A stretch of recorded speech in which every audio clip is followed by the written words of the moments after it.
I have been covering what I believe are some of the best ETFs for maximizing dividend income, with an emphasis on minimizing downside risk. Now, when we see heightened volatility in the markets, this is when I truly like to evaluate the efficacy of a new ETF, because this is when they show their true colors. But when an ETF delivers performance that not only meets my expectations but exceeds them, that's what really catches my attention and solidifies it as a potential strong long-term candidate. And there's an ETF I covered a few months ago that has genuinely impressed me with its ability to manage market volatility, outperform the S&P 500 and its peers like SPYI, and still provide a massive dividend yield of around 13%. Now, given the level of volatility we're seeing right now, the primary focus for many investors has shifted towards high-income ETFs. And the reason is simple. These ETFs use the options market to generate additional premium income, which helps cushion market volatility while providing elevated yields, typically in the 10 to 12% range, and in some cases even higher. But the most important piece here is this. When volatility rises, option prices rise as well. That relationship is driven by something called vega. So right now, the options market is extremely attractive with elevated premiums, and ETFs that can effectively capitalize on this tend to outperform traditional benchmarks like the S&P 500 or the QQQ. But here's what most people don't realize. Not all high-income ETFs are built the same, and the strategy they use matters a lot more than you think during a sell-off. Take the most common approach, covered calls. When you sell a call option, you collect premium. Now, the closer your strike is to the current price of the stock, the more premium you collect. But the trade-off is that you're capping your upside completely. And the best example is SPYI versus XYLD. Both sell covered calls on the S&P 500. SPYI sells out of the money calls, and XYLD sells at the money calls.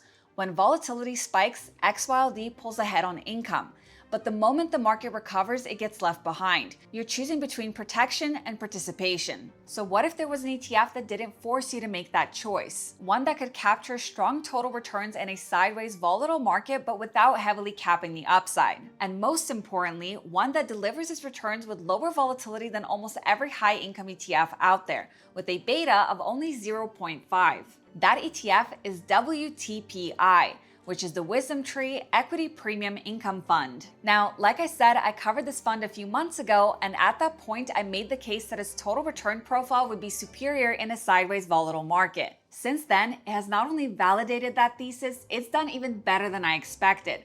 It has outperformed both its peers and the S&P 500 itself, and the craziest part is that it doesn't even own a single share of stock. Its assets have grown by over 100 million since I last reviewed it, which is pretty insane. Now, for those of you who are new, I'll walk through exactly how this fund works from the ground up. And for those of you who have seen my last videos, stick around because I have some important updates to cover. One of which I have never discussed before, and it dives into the mechanics of options in a way that every investor needs to understand right now. And that is something called volatility skew, which in my opinion is exactly what makes this ETF especially powerful in today's market. Let's start with the profile. The fund was established nearly a decade ago, but you probably haven't heard of it until recently, and that is because for most of its life, it didn't pay a dividend at all. The original focus was simply risk-managed equity exposure. But back in 2022, the fund managers made a strategic pivot. They repositioned WTPI within the high-income category and started distributing dividends on a monthly basis. That decision paid off. The fund has seen almost parabolic AUM growth over the past 5 years. And as mentioned, the fund has a dividend yield of around 13% and an expense ratio of only 0.44%, which is actually lower than many other high-income ETFs in its category. Now, one of the most unique aspects of the fund is that it doesn't hold any stocks. Instead, the bulk of the portfolio is in US Treasuries and a floating rate Treasury ETF. These provide stable base income and keep the fund's NAV grounded, and I love that about the fund. The rest of the portfolio, the part driving that 13% yield, is allocated to the S&P 500 index put options, not call options. And here's the key. Selling put options can actually be more powerful than selling call options in today's environment, and I'll show you exactly why in just a moment. And if you guys want access to these amazing tools along with in-depth fund analysis, market insights, ETF breakdowns, and more, then I highly suggest to sign up with Seeking Alpha. You guys can use my link to get $30 off their annual premium plan. Or you can also bundle Seeking Alpha's premium plan with Alpha Picks and save over $150. Year to date, the fund has consistently outperformed the S&P 500. suffering 50% less volatility compared to losing over 3%. And over the last 6 months, exactly when the market started to exhibit higher volatility in late October, the ETF has outperformed by over 4%. But it has also outperformed other high-income peers, including SPYI and even GPIX, showcasing how well its income strategy can mitigate risk in choppy markets. But here's the key. Usually, funds have a trade-off here where they will outperform in a sideways trend but lag a lot in a bull market, much like the XYLD and SPYI reference. But that doesn't seem to be the case with WTPI.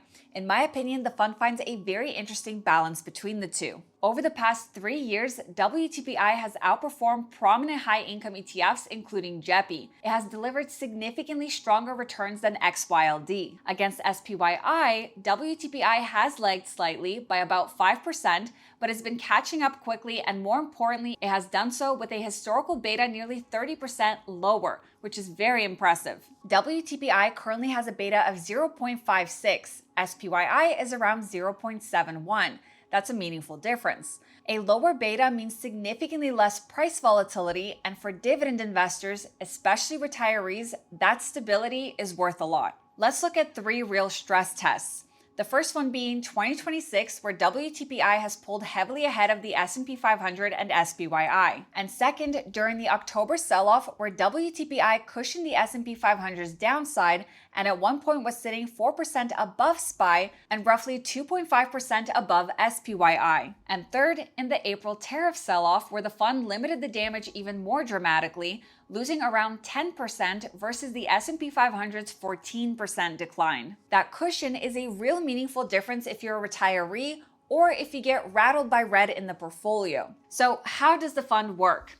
This is where things get really interesting. The ETF sells at-the-money put options on the S&P 500 every month, meaning if the S&P 500 is trading at 650, they are selling a put option with a strike price of 650 with a 30-day expiration.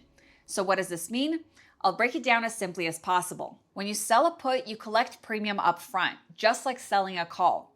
You're essentially agreeing to buy the S&P 500 at 650 if it falls to that level within the next month. If it doesn't, you keep the premium and sell another one. Rinse and repeat. But if the market does drop below 650, you get assigned shares at that price and you still keep the premium, which effectively lowers your cost basis. So either way, you're getting paid. And the fund uses index options, which means no shares of stock are involved and everything is settled in cash. And this is basically what every other high-income ETF does. Now, the fund holds 2 put contracts, both with monthly expirations, and they roll them bi-weekly. So, in other words, 1 week before a contract expires, they close it and open a new one. That keeps the income generation consistent and predictable month after month. One thing worth noting is that the dividend did get a little bit inconsistent recently. There was one large distribution, then a pause for a month, and then it resumed. And in my opinion, that was a deliberate move to preserve NAV during the sell-off. And honestly, I appreciate it. It's smart management. Now, here's where things get very interesting because there's a real structural advantage to selling puts over selling calls in a volatile market that most investors don't know about. In equity markets, there's a phenomenon called volatility skew. Put options on equity indexes don't just trade like mirror images of calls, they actually carry higher implied volatility. And the reason is straightforward. Investors fear losses more than they chase gains. There's always a baseline demand for downside protection in the markets, which structurally inflates put premiums relative to call premiums. Now, when selling pressure intensifies, like what we're seeing right now, that skew becomes dramatically more pronounced. Fear spikes, demand for downside protection surges, and put premiums inflate faster than call premiums. That means a fund that is selling at the money puts is collecting some of the richest premiums available in the options market right now. The fear that is hurting most investors is actively working in the fund's favor because the fear is what makes the puts expensive and WTPI is capitalizing on it. This is why I said earlier that the current environment potentially makes this strategy more powerful today. Now, this fund's income target is roughly 2.5% per month, which annualizes to around 30%. But the fund managers are being smart here. Rather than distributing all of that as yield, they retain more than half of it to support and grow the fund's NAV. I've always said that NAV stability is the most important thing in a high-income ETF. Sacrificing NAV for income doesn't work long-term, and WTPI has a very steady and growing NAV. When you look at WTPI's yield on cost chart on Seeking Alpha, The trend in dividend yield relative to NAV is flat and steady, and that is exactly what you want to see. Of course, no investment is perfect, and there is one major thing you have to watch out for, and that is taxation. The dividends are likely taxed as ordinary income rather than at favorable capital gains rates. However, this is a non-issue if you hold WTPI in a Roth IRA where dividends grow and are distributed tax-free, or a traditional IRA where taxes are deferred until withdrawal. So here's my verdict. I see WTPI as an anchor ETF for retirees and income investors who prioritize stability. It delivers strong income alongside steady portfolio growth, and it does that with significantly less volatility than most high-income ETFs on the S&P 500, backed by a very low beta of 0.56. It is not built to maximize growth. It has a specific purpose: income, growth, and stability, and historically it has delivered on all three. And that is all for this one. If you haven't yet, make sure you subscribe to my channel and hit that thumbs up button for the YouTube algorithm. Thank you guys so much for watching, and I will see you in the next one. Bye! This video is for educational and entertainment purposes only and is not financial, investment, tax, or legal advice. Discussions of ETFs, investing strategies, market updates, or specific funds are general, not tailored to your financial situation, and should not be relied upon for decision-making. Investing involves significant risks, including total loss of principal, and past performance does not guarantee future results. I am not a registered financial advisor. My content reflects personal research and publicly available information. I may earn affiliate commissions from mentioned products or links disclosed per FTC guidelines, but these do not influence my opinions. Always consult a licensed financial professional and verify information independently. By watching this, you agree I am not liable for any losses or consequences from your actions. International viewers should consult local regulations.